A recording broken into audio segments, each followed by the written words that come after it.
Or welcome back to my channel. My name is Nicole, and today I am doing the quarter year check-in tag. I'm really surprised I actually remembered the name of the tag. Anyway, I was tagged by Shelly Swearigan, who also created, I think, this version of the tag, because I think there's a different version of the tag going around. Anyway, I'm doing the one that she tagged me in. How about that? And I will link her channel and her video down in the description box below in case you want to see what her answers were to this question. But let me go ahead and get into it because there is a lot to consider and go over. And I'm just going to read it right off my phone because I was too lazy to write it all down. That's really the only reason I have. The first thing it asks is which bookish creator has influenced your reading the most this year? So for me, I would actually have to say it's Alex, and I will put her channel name up on the screen and I will put her in the description box below. I feel like we've become friends over the last year and change or whatever. But Alex has her own channel. She does a lot of vlogs about like daily life as well as what she's reading. And I don't even think it's so much her channel that has influenced me, just as much as just being a buddy reader with her. She's so outgoing. She's invited me to buddy read books with me or has noticed I'm reading a book and it's like, hey, do you want to buddy read that? And we have had a blast. And she has definitely been like, I think this would be a book that would be fun for us to buddy read, which has definitely made me like get to some books that were on my TBR or even put some books on my TBR that I wasn't considering reading, and it's been fun every single time. So check out her channel if you like a good buddy reader, get to know her and make that work. Have you noticed any have you noticed any interesting shifts or trends within the bookish content world? Yeah, I think just in terms of the book world in general, though I guess it said bookish content. So in the bookish content world, have I noticed any trends? I don't know. Like, I feel like more people are doing the Reddit fantasy bingo board this year, but it might just be because I looked it up once that YouTube is showing me more of those videos. It's always hard to tell how much is the algorithm versus more people actually doing something. Okay, next. Is there a type of bookish content you wish creators, including yourself, explored more? Yeah, I would probably have to say just themed content. I really enjoy watching people's videos where they vlog or just talk about reading books that are connected to one another in some way. So either they're all about monsters or they're, all start the same way, especially if they're all on the same topic. Partially because I like to syntopically read, so I like to read books that are like all related to one another and discussing a similar topic. So it gives me more ideas of how to connect books. So I wish more people did that and talked about a couple of books that they felt like were connected, partially because then they rate it and it helps me decide if it's worth reading some of those books together. So yeah.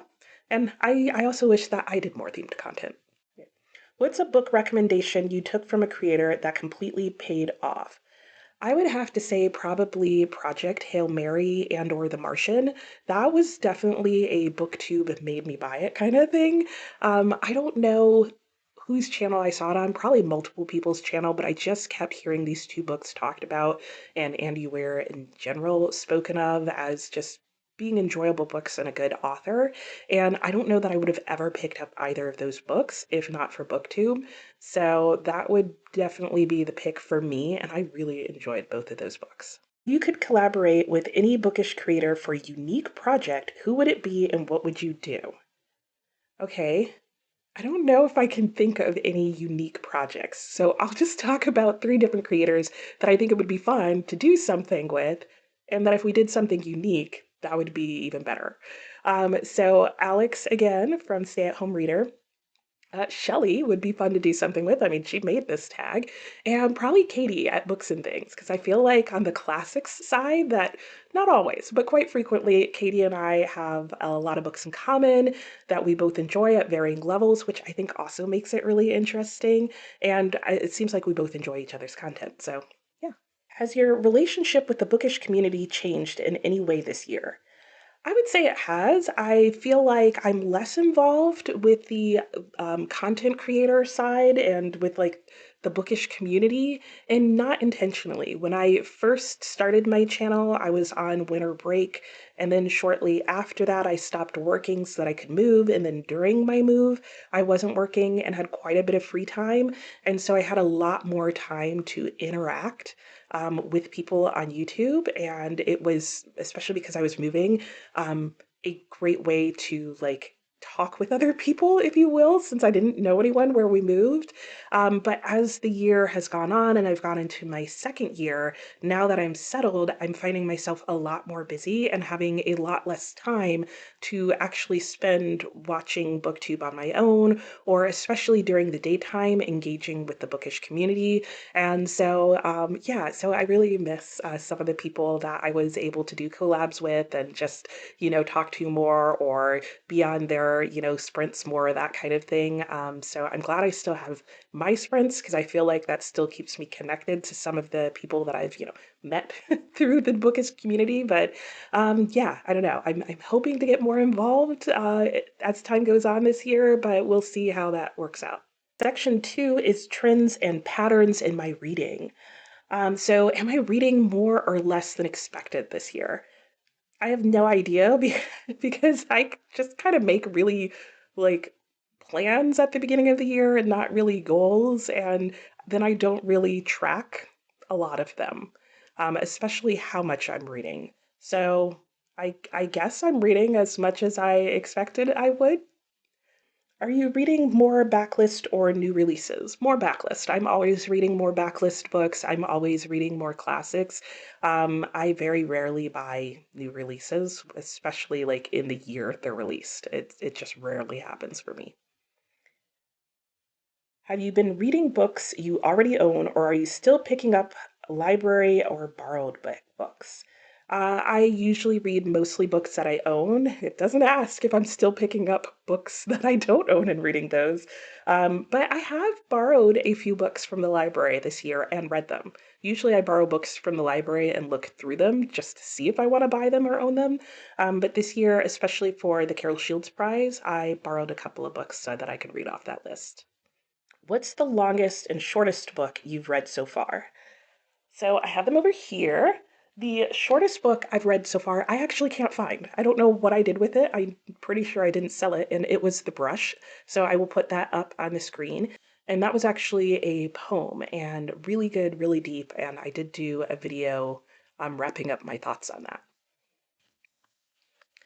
The longest book that I read this year so far has been XX. I actually thought it was going to be Don Quixote, but apparently this is 50 pages longer than that.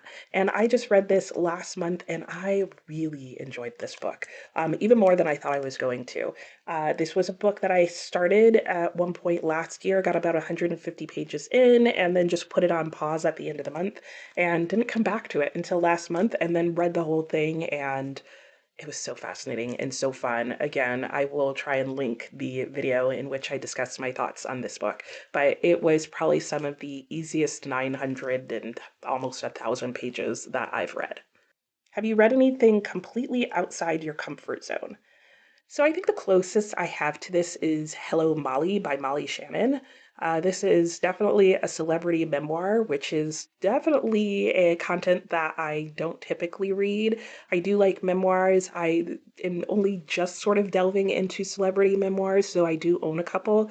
But I feel like this is probably one of the first ones that I've read recently, and it was okay. It was definitely outside my comfort zone. I borrowed the audio from the library and I was reading it for a book club, and yeah, it was interesting, and it'll be fun to discuss it with my local book club.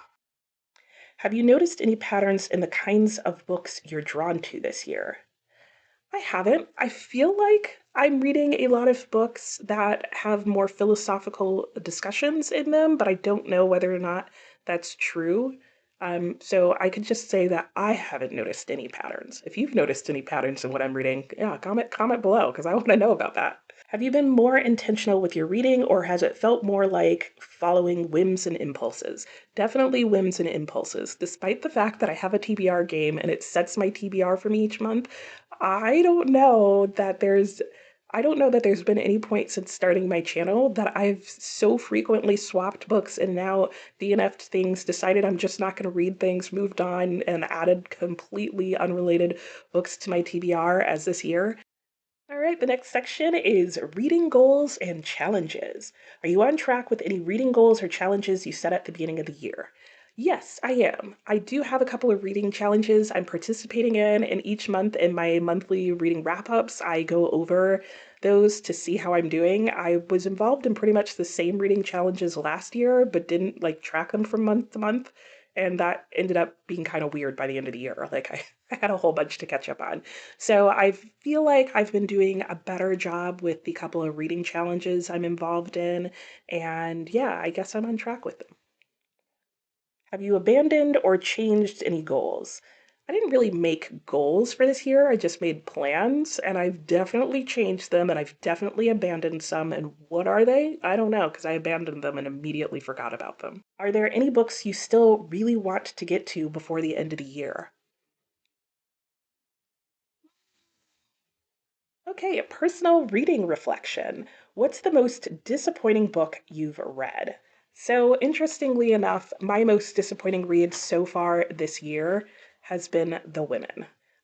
This was very popular and was very, I guess I have a very unpopular opinion about it. Which book surprised you the most in a good or bad way? This was really hard. I feel like I had a lot of surprising reads this year, but based on some of the other following questions, I ended up deciding to go with Orbital by Samantha Harvey. I think the reason I felt like this book surprised me is because I felt like it got so many mixed reviews going into the Booker Prize last year. It was shortlisted and then won, and there were a lot of people who were upset that it won. So I really wasn't sure if I would like this because it just seemed like it was hit or miss for people. It ended up being a hit for me. I really enjoyed this book and thought there were some beautiful passages in it. So that was, I guess, surprising that it worked for me. Have you discovered any new favorite authors? And I would say yes. And for this, I'm going to pick Octavia E. Butler. I read this year Parable of the Talents, which makes the third book by Octavia E. Butler I have read. The other two are Parable of the Sower as well as Kindred. And while Kindred was a little too brutal for me, I did think it was a good book. I absolutely loved Parable of the Sower, and I feel like I just really like Octavia E. Butler's writing, her writing style, and just the themes and topics she discusses in her books and the way she goes about telling her stories. So she is definitely up there amongst my favorite authors.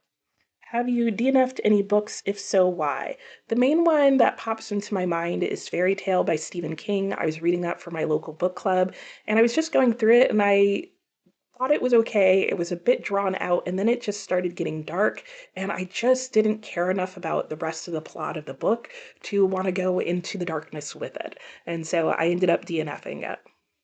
What is the book that has resonated with you the most this year and why? And I would probably say Liars. That's another book that I borrowed from the library. It's been longlisted for the Carol Shields Prize, and this book really surprised me.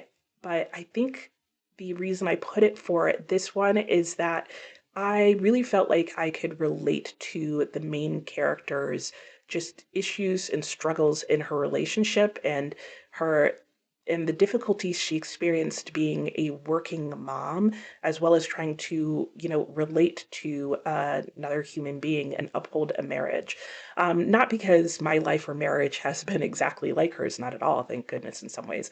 But I think she just went through so many relatable issues, both in her relationship with her husband, as well as just trying to work and navigate motherhood and all of that, that yeah, it just really resonated with me, and I was just really able to relate to her pain.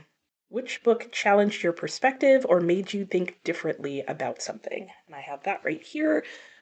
And for me, that book is Egalia's Daughters. This book is telling the story that is set in Egali'a, where gender roles have been reversed, and men are the ones who stay home and take care of the children, and women are the ones who are the breadwinners and hold all the power. And it just explores what life could be like if those gender roles were reversed. And I just thought it was very eye opening because it just made me think about how much of our life is really socially set up based on gender roles. Obviously, that's something I was already aware of, but it just gave me a different perspective on it, having those gender roles reversed. And this book made me laugh, made me cry, made me feel all sorts of feelings, and I can't recommend it enough. But yeah, I feel like this really just, yeah, opened my eyes to a lot of things that I hadn't been thinking about. And what's the best book you've read so far this year? Oh, that is such a hard choice that I still haven't decided, so I'll just put it up on the screen for you. So there, that's apparently the one that to date is the best book I feel like I've read so far this year. Okay, and that's it. And I think, like Shelly, there's so many people I would like to see do this video, but I know some people have done it already, and I know a couple of people did their own versions of a quarter year check-in. So I'm gonna check that, and I will leave in the description box below people who I am tagging and hope to see do this video. But if you are watching this and you want to do this video, don't wait to be tagged. Just go ahead and do it. Consider yourself tagged, and there you go. And yeah, that is it for me today. I hope you guys enjoyed this video. Let me know how your year is going in reading so far, and I'll talk to you next time.